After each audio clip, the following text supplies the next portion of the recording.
What is up, Facebook land? Welcome to another episode of the Two Dates and a Dash podcast. I'm your host, Matt Cubbler. And before I introduce my boy, Joshua T. Berglan, who is doing Flash Gordon stuff in his screen there. Can't even see him. I got wiggle room now. Yeah. So I'm going to dedicate the show as I always do. I'm going to dedicate the show to the high school graduates. My nephew's graduating tonight. He's a very talented video maker, music video maker. I'm going to San Diego State next year. A lot of the kids that I train and work with at Max Out are graduating this year and moving on to college. I remember what it was like when my daughter graduated and the excitement and nervousness and the emotions that go through you when that happens. So tonight I'm dedicating this show to all the high school graduates who made it through their 12 years of school and are about to go on and do great things and change the world. So to you guys, my hat is off to you guys, and bravo, especially my nephew, Nathan Suckley. The podcast, you can hear it everywhere, iTunes, Stitcher, Applecast, Anchor, you name it, you can find it. A little bit about my man, Josh. We've known each other for about a little over a year now. We met on Facebook. I was a guest on his podcast. Brilliant podcast, Gratitude Unfiltered. He's got so many different projects going on. That's the one that I was on. He is an actor. He's a world changer. He's a podcast host. He's a speaker. He's an MC. He is a media mogul. He is living out in the West Coast, kicking ass and taking names. Just got booked for a part in Hollywood. He's going to be acting on the beach. I don't know what the hell that means, but I love it. So without further ado, my man, Joshua T. Berglan, the world's mayor. They're shooting the scene on the beach. I'm giddy, man. Let me tell you something. When you apply for acting jobs, you'll apply for like 10,000 of them, right. And then you get one audition, and it's like, oh God. But then you go to the audition, and you never know. You think you do a great job, and then you never hear back. And then you do a crappy job, and then one day they call you and go, you got the part. Well, this audition, I did a crappy job and somehow got the part. So go figure. It's the way the world works, man.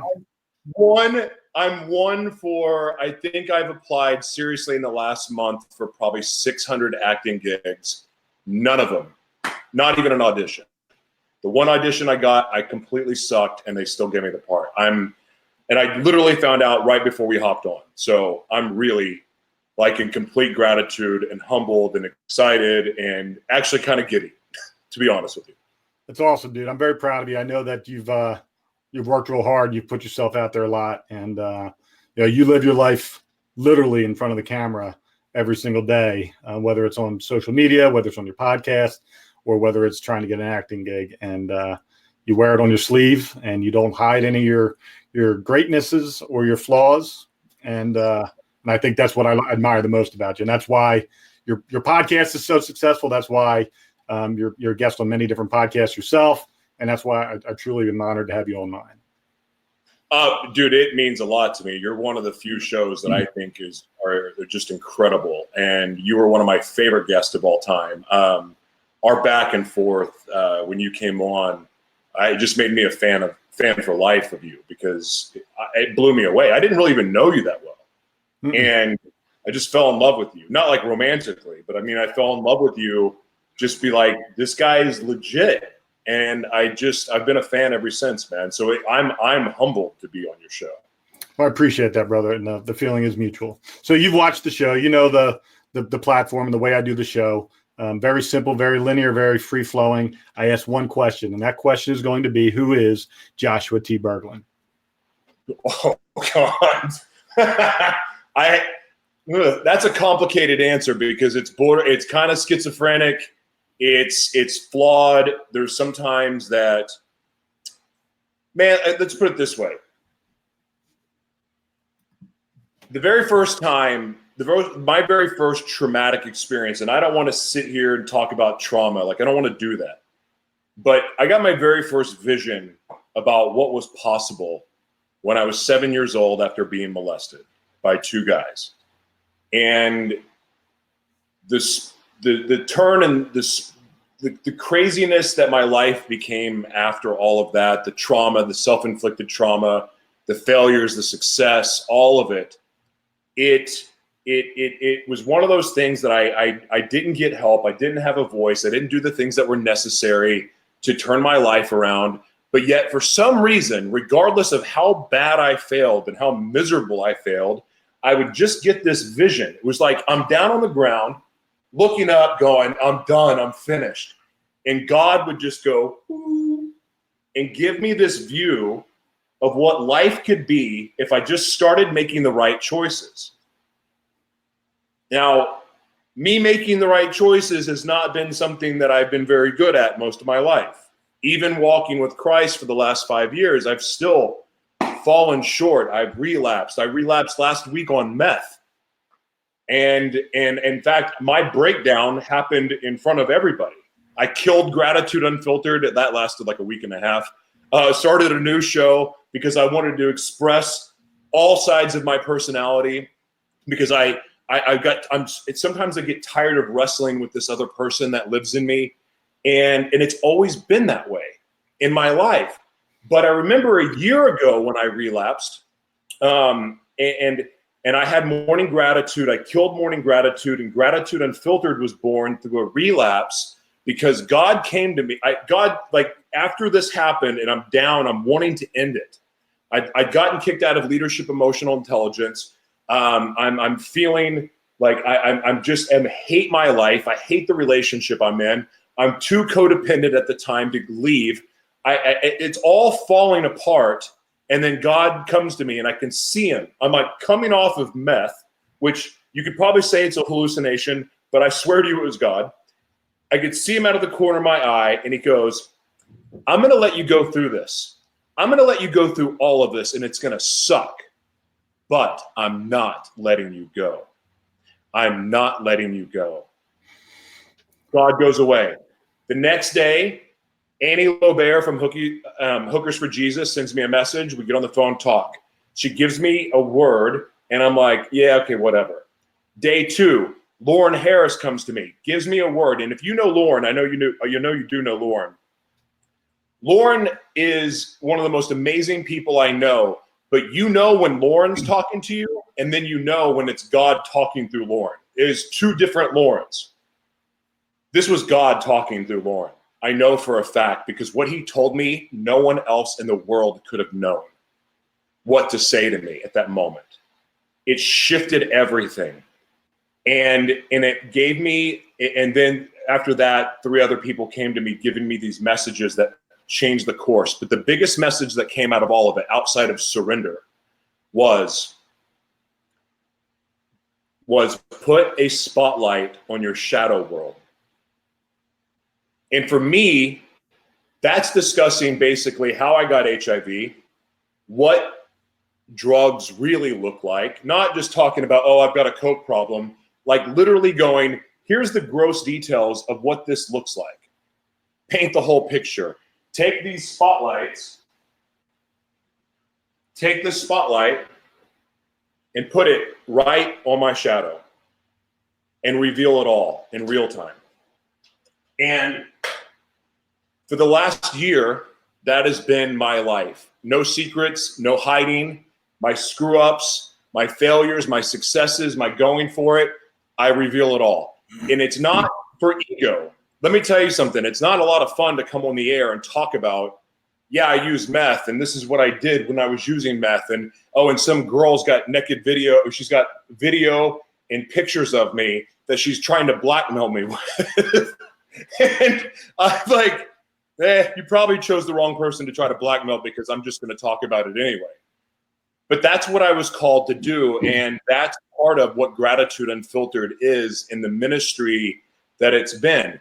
Look, I've been going back and forth whether or not that I really am I'm really called to the ministry or not, because I'm a little screwed up and a little bit crazy sometimes to be a minister. And I'm going, would T.D. Jakes talk about this? Like, and I'm not a biblical scholar either. Like, I'm not an expert on these things, but I do feel, I remember, and my biggest fear around ministry and wanting to show people what a relationship with Jesus really is, not what they teach you in church, but my biggest fear was being on stage talking about how much Jesus loves you and how he can save you from this and that and how he changed my life. And then the next day I relapse on meth and I'm hooking up with all kinds of people doing all kinds of stuff. And then there's naked pictures and video of me everywhere. And then someone being able to go, give me $15 million. I'm going to extort you and I'm going to blackmail you.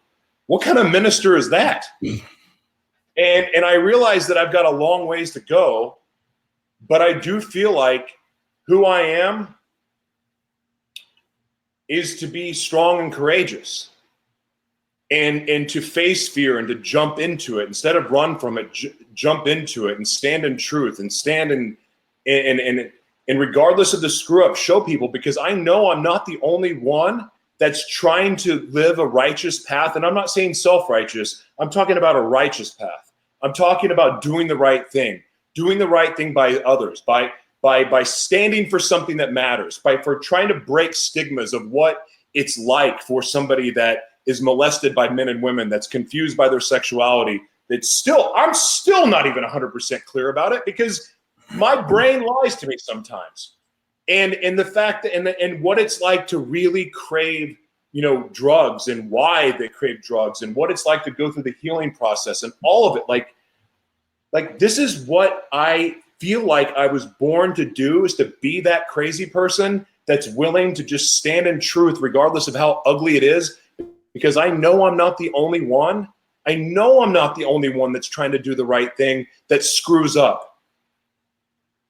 I know I'm not the only one trying to do the right thing that gets triggered and wants to go act out and wild out. I know I'm not the only one, but someone's got to talk about it. Someone's got to be willing to go, I love Jesus, but yeah, I screwed up and I had a meth relapse yesterday. It doesn't change my love for Jesus. It doesn't change my love for other people. It does show that I have more healing to do. It does show that I have more work to do and I'm not done, but thank God that God gets to use all of it for good. And the only way that is possible is by standing in truth and sharing and talking about these things so other people are not afraid to come out of the shadows. Because here's the thing I do know. While I was hanging out in the shadows, while I was hanging out there doing all my dark, sinister stuff, my evil ways, I saw a lot of you. Not you, Matt. I'm saying the audience. I'm talking about the audience. I saw them. I saw the husbands that were at sex clubs, cheating on their wives, using drugs with me.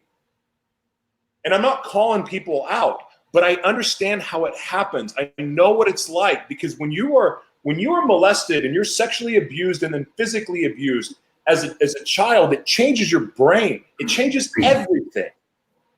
And so that battle, that conflict, that feeling like you have two different people inside of you and you don't know what's real, because sometimes you don't know what's real.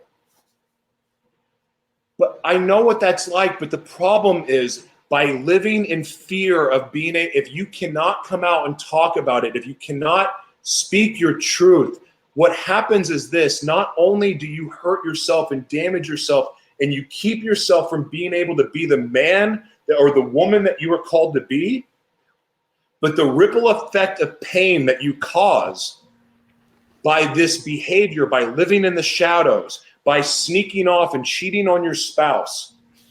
Not only are you hurting your children, you're hurting your wife, you're putting their health at risk, you're putting your health at risk, and you're just going to spiral down control. And it's because we live in this fear that people are going to judge us. Let me tell you something. People are going to judge you no matter what. You trying to fit in and follow the herd, people are going to judge you in that world too. Why not be yourself? Like the most beautiful thing that anyone can be is themselves. And I know that that's really cliche, but here's the thing. Are you really being yourself? Are you really being authentically who you are? Are you really standing in your truth? The people out there that are trying to be influencers and brands, everyone's doing the same crap. Everyone is doing the same Facebook Lives. Everyone's doing the same podcast format. No one's and they tell you to have a niche. Well, your niche has been basically you follow the herd. You're doing what everyone else is doing. How about be the niche that's being yourself, your authentic self, and share your flaws are actually what makes you beautiful. Your flaws are what make you perfect. Your flaws are actually what is your gift to the world. Who cares what businesses think in sales? Like, oh, it's going to hurt my sales. I'm way more successful talking about my screw-ups and how I'm working to overcome them and make it right and how I'm using it. I'm way more successful like that than when I was trying to fit in and be what I thought everyone else wanted me to be. So I want to, Josh, to answer your question is this. I believe with all my heart that I can be exactly who God called me to be. I can be as successful as I've ever dreamed of. And I've got a huge vision for what I get to do in the world. And I get to do it by being authentically me.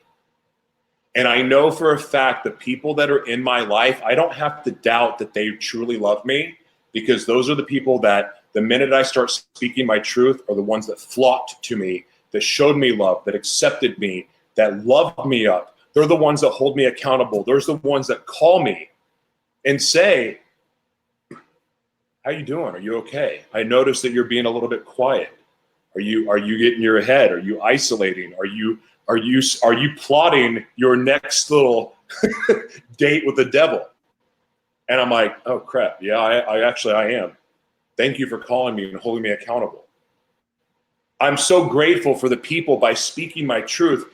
Last night, I stopped using cannabis because I'm convinced now that cannabis was keeping the gateway of hell open for me. And I have not had the night terrors in a long time. The first time I tried to quit using cannabis, I was having night terrors and just felt like demons were trying to enter me every freaking night. Scared me to death. I haven't had that happen, this sobriety kick, until last night. Just freaking out. I actually came on Facebook like at 12:30 and posted, is anyone, if they that knows how to pray over somebody, please do it. And I just happened to get this message from a girl in Ghana, and she asked me if I would be willing to come there and serve. And I was like, heck yeah, but I need you to pray for me. And I called her, and she prayed over me for like 15 minutes. And all of a sudden the attacks went away and I was able to go to sleep. But I'm grateful for that courage, because yeah, it's a little scary to speak your truth at first. It's really scary to go, yeah, I've been in jail 6 times and I have HIV and I've this and that. I've been bankrupt, I've been homeless, blah, blah, blah, blah, blah, all that stuff. It was really scary at first to talk about that. But what I found was it actually made me stronger. It actually made me more bold. And I actually realized that, oh my God, my life is way more blessed than I could have ever imagined. Because now I have people that when they first find out that they have HIV, they call me to say, how did you deal with this? How did you get over it? What kind of resources are available? Oh, mental health. When I talk about borderline personality disorder or DID, people call me. What are you doing? How are you working with this? Like that enriches my life more than money ever could have imagined. Money's great, but to be able to bless people's lives by sharing my pain, or sharing the struggle, sharing my failures, sharing the consequences of my actions, how that has turned into a blessing. I'm not the most popular guy in the world. I never will be. My story grosses people out, as it should. But for the people that need to hear it, it's the greatest gift in the world that I get to be the one to deliver that message. And yeah, so it gets easier. And also I get to build my brand on something that's about truth. I get to build my ministry on truth. And at the same time, also when I reach out to somebody, like the community of people that I have in my life now that support what I'm been the greatest blessing and the greatest gift of my life. So I don't know if that answered your question, but I tried. That was a Sermon on the Mount, brother. So let me dive into a couple things that just jump out at me. So Okay. One of the things that I consider, even though we physically have never met, I consider you a friend. Yeah. Why LA? What? Why, of all places on the planet to be, why Los Angeles? Why? Because I know you went from San Diego to, well, you went from Oklahoma, San Diego, LA, San Diego, Vegas. You bounced around quite a bit over the last year that I've known you. Why Los Angeles? Because, I mean, let's be honest, it is not the most, if you have triggers, it is literally the nuclear epicenter for triggers. It's one of those kinds of places where I think it sort of draws that from you, or no? Am I reading that wrong? Not for me, because I was using meth and coke and all that crap in Oklahoma. So no, that had nothing to do with it. Trust me, I can find the party anywhere. If not, I'm going to start one. My dream as a child was to have a talk show, and that's what I always dreamed of doing. But what I realized is that I have a lot of characters in my head sometimes, and I've when I've had the opportunity to act, it's been something that has been amazing for me. I enjoy the creative process. I love the teamwork. I love producing. I love I haven't directed yet, but I have the eye for it. And ultimately, my goal is to build a media company, and it is my calling and my goal. I believe it's my calling that my ministry, under the umbrella of a media company, is what is in the cards for me. And ideally, Gratitude Unfiltered is meant to travel the world and serve. I'm not going to share in specific what my idea is and what I'm working towards. I'm not going to give the specifics because no one else is doing it. But that said, I can build that media company everywhere, but being in the epicenter, being around all the creative, brilliant minds that are in Los Angeles and Southern California as a whole, learning that, having access to the technology, the relationships, speaking, emceeing, getting to act, learning the relationships with directors, that stuff is very, very important because, I want to direct film. I want to produce more TV and movies. Like I want to learn all of that. But if God called me tomorrow and said, you're moving to London, I'd be in London like that. I'll go to Tokyo. I'll move to freaking Russia. If God told me to move back to Oklahoma, I'd do it. And just to be transparent, like I've been living off of blessings and financial miracles for a long time. Like I've been blessed. I'm doing what God's called me to do. I mean, the relapse wasn't, but I mean, the process and what's happening, it's what I feel led in my spirit to do. But if I have like this month, really, there's some interesting stuff happening this month. We have a cosmetics company that's about to launch we have a global patent on an eyelash applicator. I'm involved in that. That's going to help provide some income. But with that income, I really have the opportunity to move wherever I want. Having access to LA is important because I do love acting. It's something that's important. But I could go back to San Diego. I could go back to Laguna. I could go to Dallas. I could go to New York City. I'm open for it all, and I'm just waiting for the Spirit to lead me where I go next. But right now, LA is where I'm supposed to be. So I remember our conversation when I was on the show, and that was when you announced that you wanted to have that you were going to do it. You felt that Vegas was where you were supposed to go do this talk show. So, I mean, everything you're saying as far as being led by the Spirit and where you went and all that kind of stuff, it all rings very true. And the reason why I asked LA is because it seemed like the ping pong effect of the last year. What was the impetus for LA for you? And we don't have to get into why it was such a ping pong effect for you. No, I'll talk about it. No, this is good. I want to talk about this actually. So after that relapse, and my ex and I were in cahoots with the wilding out behavior. Okay, we were in this together. After that last relapse, God really put it on my heart to quit having sex, and that caused a lot of friction because my ex was she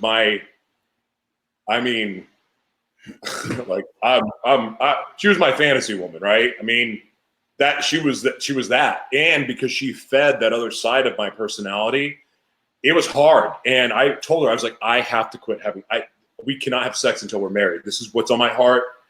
And she made it really hard on me because I could look at her and go, oh. I mean, it was just, she was that woman for me. And I remember giving in and having sex a couple times with her, and I was freaking mad. I was so angry with myself and mad. And then we went out a couple nights, and she got drunk and became kind of verbally abusive. And I remember saying, okay, this is it, I'm done. And I remember being at the gym. I was in Little Italy, San Diego at the 24-Hour Fitness. And what's it, 24-Hour Fitness? It's downtown? Crap, I forgot the name. 24, one of those, 24-hour, I think it was. And she said, I remember sitting there and I prayed, I go, God, give me a sign. Am I supposed to leave? Because we were both moving to Vegas together.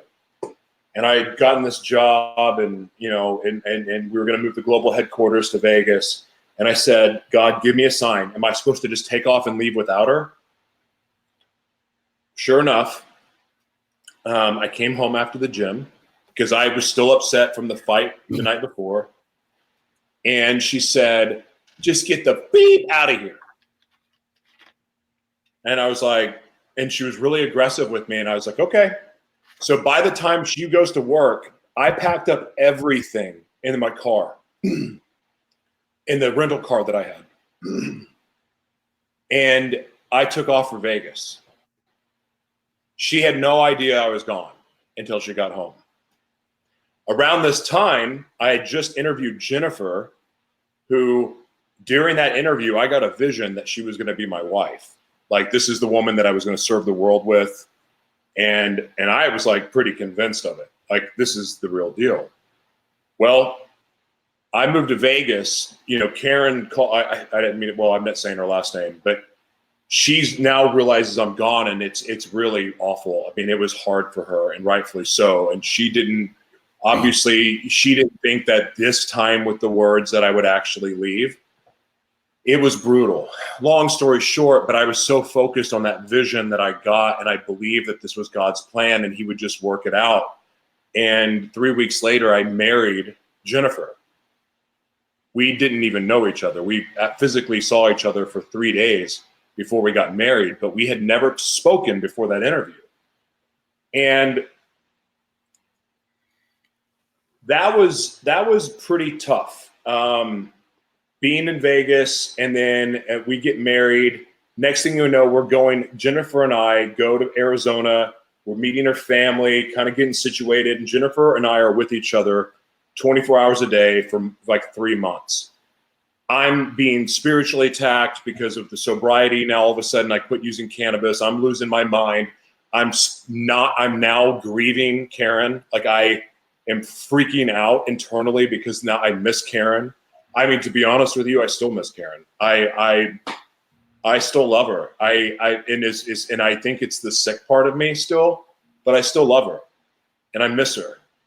Today, I had a calendar invite pop up on my phone. It was a prayer that she had sent me a year ago to put in the calendar, and it popped up today. So this is kind of fresh for me, and that was really, really tough. But so Jennifer and I decided to leave Vegas, and we decide that we're moving to Colombia, the country, to serve and get to know each other. But we traveled for a month speaking and working with Bill Walsh and his crew, heading to Colombia. And then I get a phone call saying, hey, this product is almost ready. Why don't you come back to LA and take the guest house? And so that's how we ended up back in LA. And then Jennifer and I separated shortly after.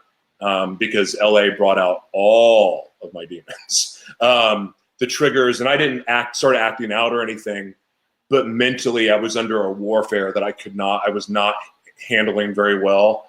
Her and I were really butting heads. We were really at conflict, and then we split. And, you know, when our court date is actually the 24th to have the marriage annulled.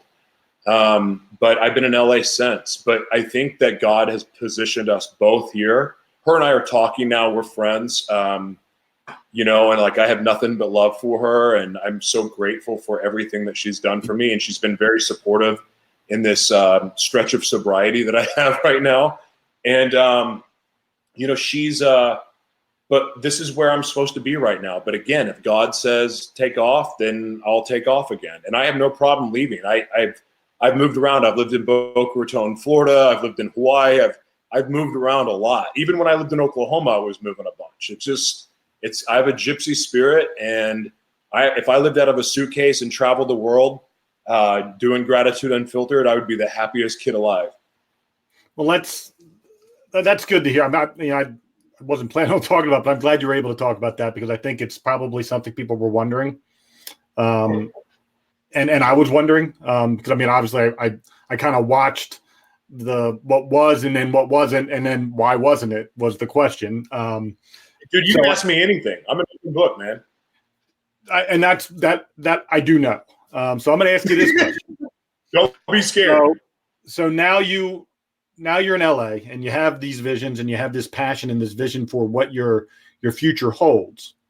Yet you have a lot of things you need to work on internally and personally to figure out about your sobriety and both alcohol and drugs, about your sex addiction, about many different things. And I saw the other day that you made it to an AA meeting. Yeah. And you struggled with going back to AA. Why was, I guess, I've never been to an AA meeting. I have friends that are in AA. They're very, very much, AA is their safety net, their safe harbor. What was it about going back to AA that scared you so much?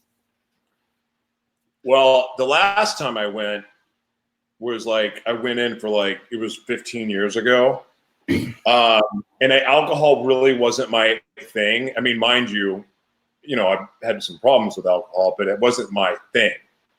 For me, it's sex and drugs, which really at the root of it is about love. I have a love addiction. And because I frankly have never really loved myself a whole bunch. I mean, I haven't. My behavior proves that. Very self-destructive behavior, but a lot of people with complex trauma. I'm taking a complex trauma course right now, and I'm like, oh my God, if I knew this 30 years ago, how different would my life be? Because I would be aware of all this stuff that's happening. But being able to see these patterns is helping me work on it. But AA was I'm sorry, I didn't mean to say the name of it. Forgive me, people that go to the program. I struggled with it just because I didn't want to say I am blank. That was negative. Also because it wasn't alcohol that was really my thing. But I'm so grateful that I went, because I met people that were like me in the sense where they felt like they had another person living inside of them. That was encouraging, because that helped me realize I wasn't an alien. Now, my problem with those programs is, one, that people struggle with higher power, and that freaks me out. Are you kidding me? These meetings are not your higher power. That lamp is not your higher power. I mean, but for me, I follow Christ. I mean, and I believe in God. So that's not an issue for me. The other issue that I have with the program is people look freaking miserable. Chain drinking coffee and chain smoking cigarettes, I'm sorry, is just shifting your addiction. And mind you, it's not alcohol, but don't think for a second that smoking those cigarettes are any better for you than the alcohol. It's a different poison that you're giving yourself. So the programs that I'm working now are more spiritually based, trauma based, getting to the root and core, and I'm getting ready to do a treatment on my brain to fix this trauma and get rid of this demon forever. Because it's worked. I've seen it work. I know the people that have done it, and I know it's going to help me.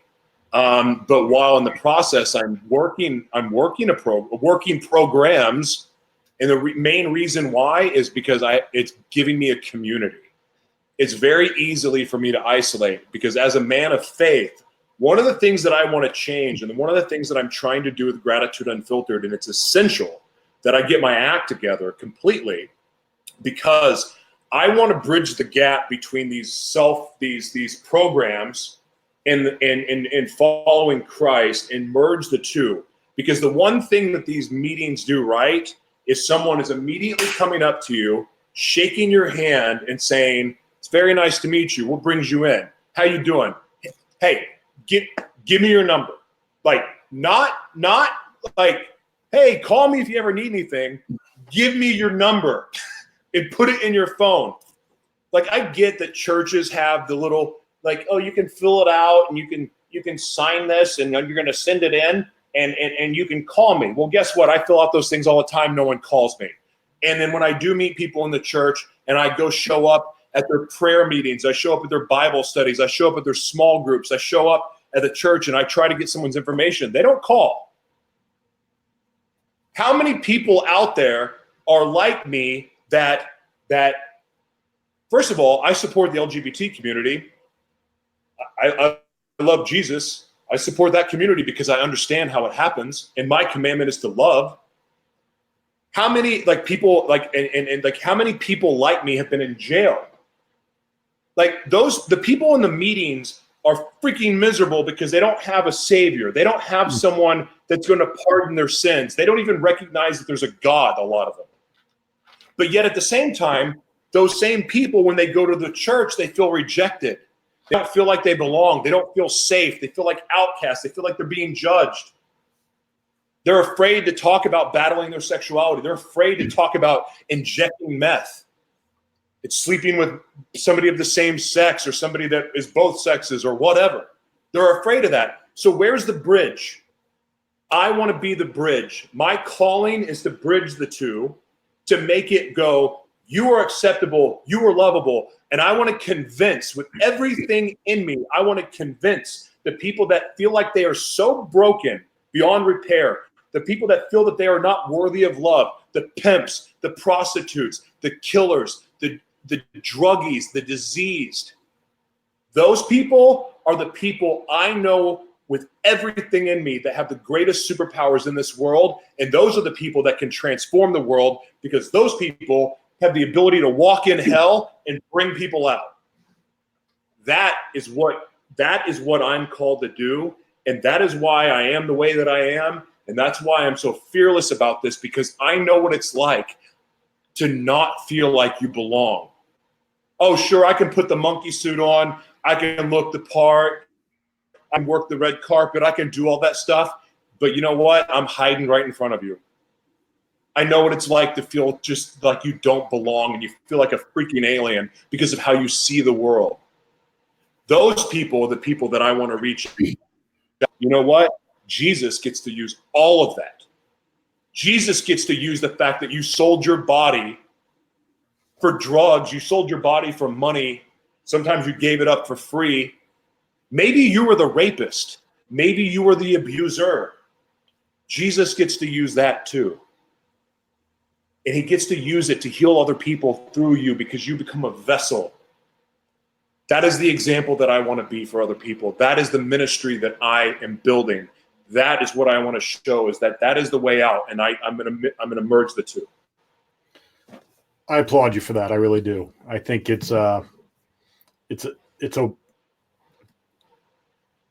group of people that are ignored, and it's a group of people that obviously you have a connection to on many different levels, so that you can, for lack of a better word, speak their language, and create that bond of trust and create that ability to connect. But my question to you is, because having gone through 13 years of depression, having not been able to love, having not been able to accept love, having not been able to forgive myself and forgive God, what have you, I'm sure you have, of course, I'm sure you think about it every day, but have you had that seminal moment where you allow yourself to let that shit go, to where you say, because I think your greatest gift isn't your continual meltdowns or your continual relapses or your continual, I think your greatest gift is that journey you're currently on. And when that cycle is finally broken, and when you stop hurting yourself as a way of dealing with the fact that you can't love yourself, and putting yourself in those positions where you're continually having to then have that reconciliation with yourself and God for that relapse or for that transgression or whatever the case might be. I think when you said you're going to go get your brain fixed, I don't know what that entails, but I can tell you what happened to me. And I didn't go to a doctor. I didn't go to a shrink. I didn't go to a group. I had a moment of grace. And I allowed that moment of grace to be the thing that saved me. I could have ignored it. I could have said, up yours, God. I'm not ready. But it was just so powerful and so intense. And it was so clear to me that this was my moment where I let it go. I think, and this is just an outsider's view looking in, when I look at your journey, and I know a lot of it through our conversations and through watching your show, and I know the struggles and the depth of your struggles and the history from your abuse and sexual abuse and your issues with sex addiction and drug addiction and alcohol and love and having to feed the absence of love with all those things. My prayer for you, and what I honestly do this every time I watch your show, I say a prayer for you, because it's something that I see inside of you, that it's this one seminal moment where you say, I forgive myself, I forgive God, and I forgive the persons that did this to me. And there's going to be a moment where that happens. I don't know what it's going to look like. I don't know where it's going to come from, but there's going to be this one moment where you just absorb that forgiveness and absorb that love. And then everything that you move forward with on that day forward is a conglomeration of all that shit you've been through that doesn't change your ability to impact anybody that's currently going through it. Every rapist, drug dealer, pimp, whore, whatever you want to go out and help. It doesn't change that. It just allows you to do it freely from yourself, from a place of purity. Do you understand what I'm saying? Does that make sense? Oh, and here's exactly how this relapse happened. I actually, my first episode back with Gratitude Unfiltered, I talk about it. After Jennifer and I had separated and started the annulment process, I was like, okay, I need to be alone. I get to heal me. I get to learn to love myself. I opened myself up for love and dating too soon. I jumped the gun on God, because one of the triggers that I have is when I'm romantically, I'm just going to talk about this, because why not? When I'm attracted to a woman, and the more my heart opens up to a woman, the drug triggers and bringing another man in the bedroom becomes this thing. And it's usually just a trigger. Well, what happened was, and this is to show you that I had not healed, but I didn't realize I hadn't healed. I thought I healed. The woman that I was seeing, and we ended up having sex and broke my vow of abstinence. I'm pissed at myself, but at the same time, I really enjoyed having sex too. It opened it up, and then I told her, I shared with her the trigger that I had, because I needed to verbalize it, because if I internalize anything, if I keep a secret, it becomes a monster fast. Out of confidence and love, I genuinely thought that she loved me. She was bisexual, right? And I shared this with her in confidence, going, this is coming up for me. She shamed me. And instead of being a man going, I'm not going to be shamed and I'm not going to stand for that, I internalized the shame, and then I went right back to being a 7-year-old, and now I want it to feel better. I want it to feel better, and guess what happened? The devil brought me someone to feel and make it feel better. The devil, I swear to you, popped this woman who was another like fantasy woman type, and she loved and encouraged that dark side of me. She loved it. She got turned on by it. She's the one that has the video and pictures of what I did. I opened that up, but it all started with shame. It all started with shame. Well, actually, it all started with me disobeying God and jumping the gun and assuming I was ready to date when I wasn't. I wasn't completely healed yet. I don't blame God. I thank God. I praise God, because I praise God in my relationship with him, because he still is getting to use it for good. But it was also, I praise God because I didn't take it too far. I praise God because my meth binge stopped at a day, not 4 days or not 2 weeks. He kicked my butt right away. He woke me up right away. I remember the pivotal point where I was like, hey, I could restart this party. I have another opportunity to get more of this stuff. Oh, and it's free. Oh, this is great. Oh, I'm not going to do it. I didn't do it. I didn't pick up the phone. I didn't say yes. I stopped. Why? But, Why?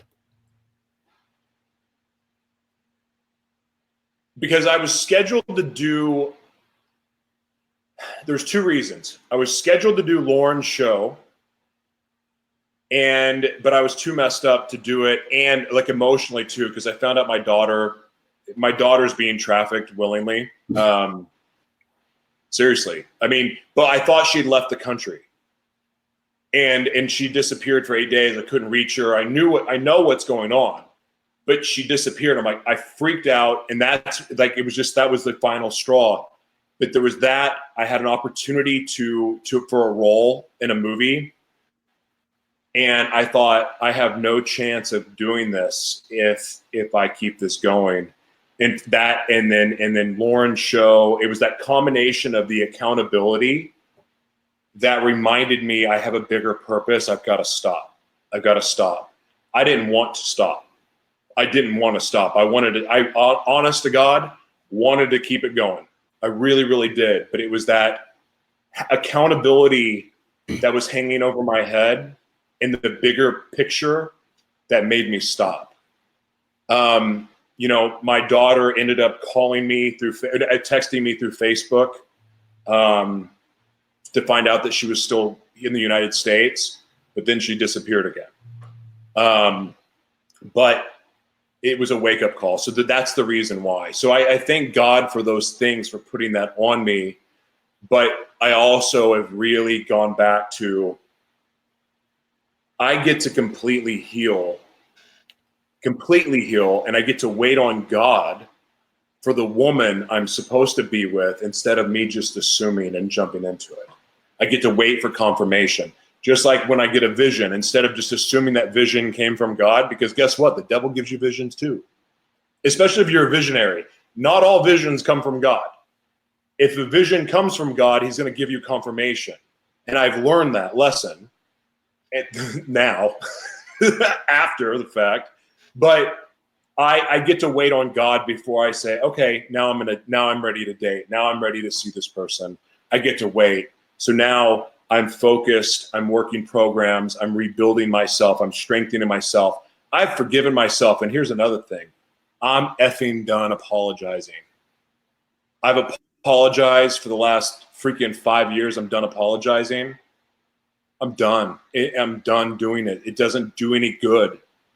Yeah, like I've already said, I'm sorry. I've already made amends. I'm done doing that. I've forgiven myself, but now I'm rebuilding all of it. I'm strengthening myself, and I'm making myself the man that God called me to be, and that is Joshua. Not Josh, Joshua. There's no Josh versus Joshua. I'm Joshua. And I am gratitude unfiltered. And I have forgiven myself, and I'm doing the work to show how serious I am about being that man. Well, I'm proud of you, brother. I really am. And I'm thankful that this is, hopefully, God willing, this is that moment. The reason why I asked why, because there had to be a reason why you stopped, not just, well, shit, I'm just going to not use meth again this for a second day. There had to be because it still sounds good. I mean, the truth is that I'm working past that. Hey, this sounds fun, because I'm not going to sit here and tell you I didn't have fun doing it. I didn't like how I felt after. I didn't like the things that I did. But that high, there's a reason why it's the devil. Mm-hmm. Like whoever created that was the devil, I'm telling you.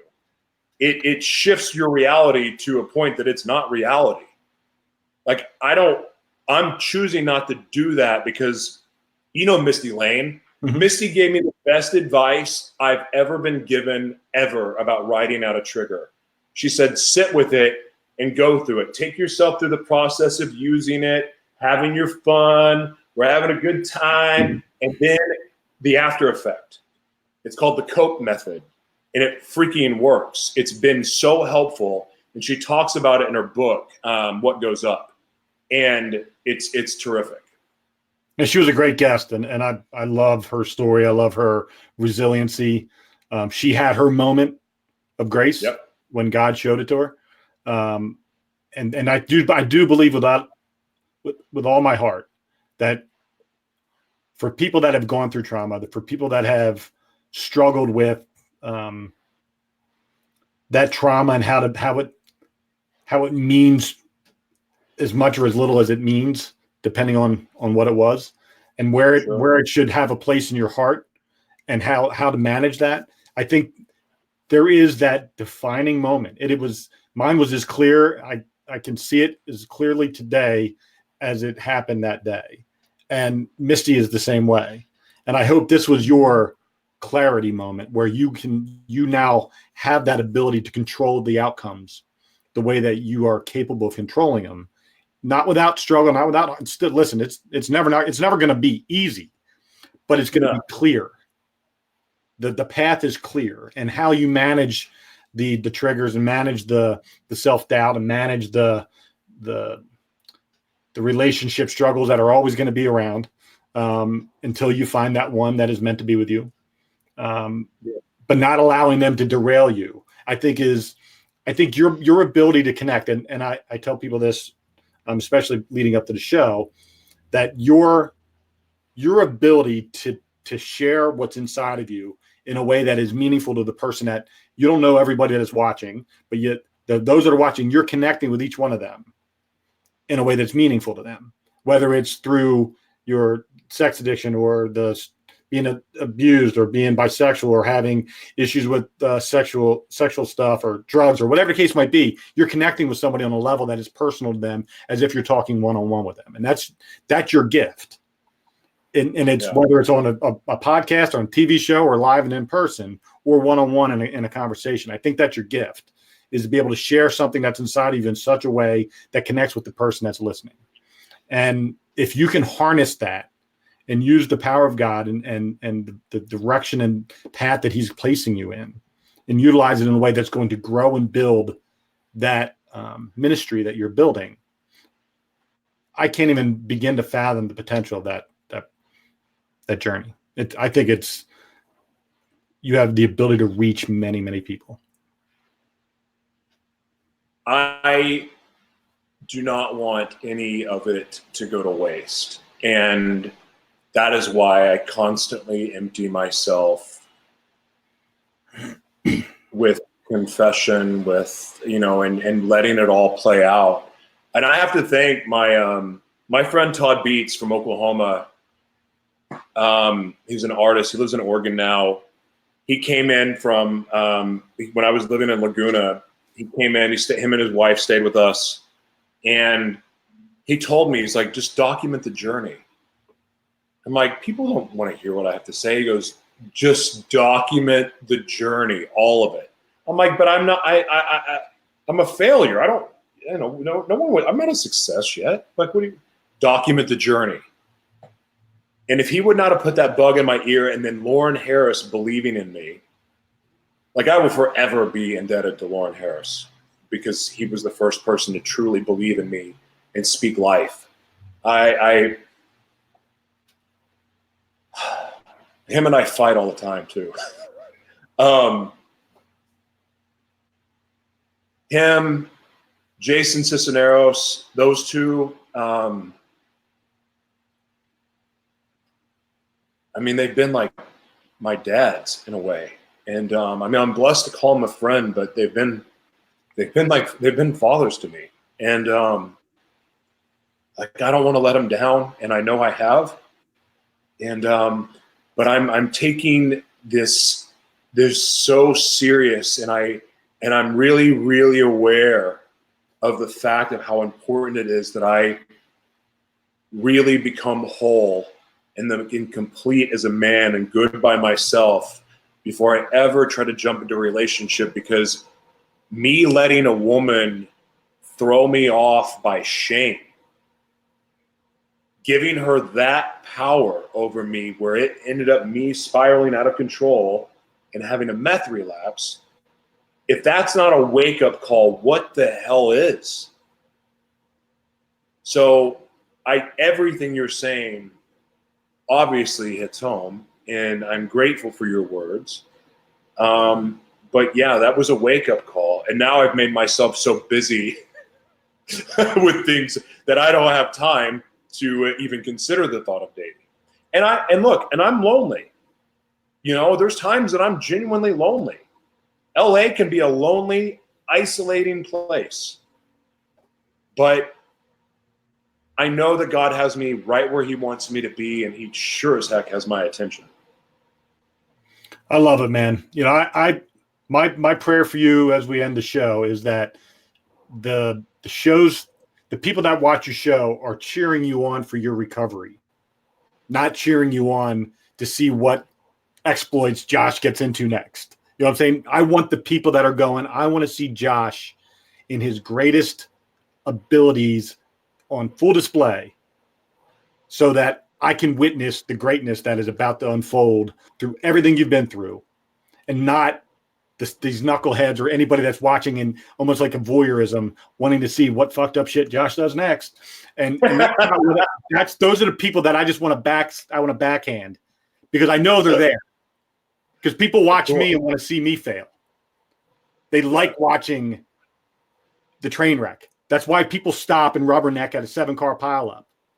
They want to see the carnage. I want to see the greatness. I want to see what comes from this. I want to see what comes from your journey. I want to see what comes from Gratitude Unfiltered. I want to see where this takes you. I want to see what God has in store for you. And I believe without a doubt, greatness is right at your fingertips. If you allow it into your heart and allow yourself to be you with all your flaws and all your greatness, and allow it to live and grow. That's what I want for you. Thank you. Hang tight. Don't go. We're going to talk offline. Everybody, thank you for watching this episode of the 2 Dates and a Dash podcast. I'm your host, Matt Cubbler. Thank you to the always honest, always real, always authentic Joshua T. Berglan. You're my brother. I appreciate you. And everybody, go out and be kind to one another.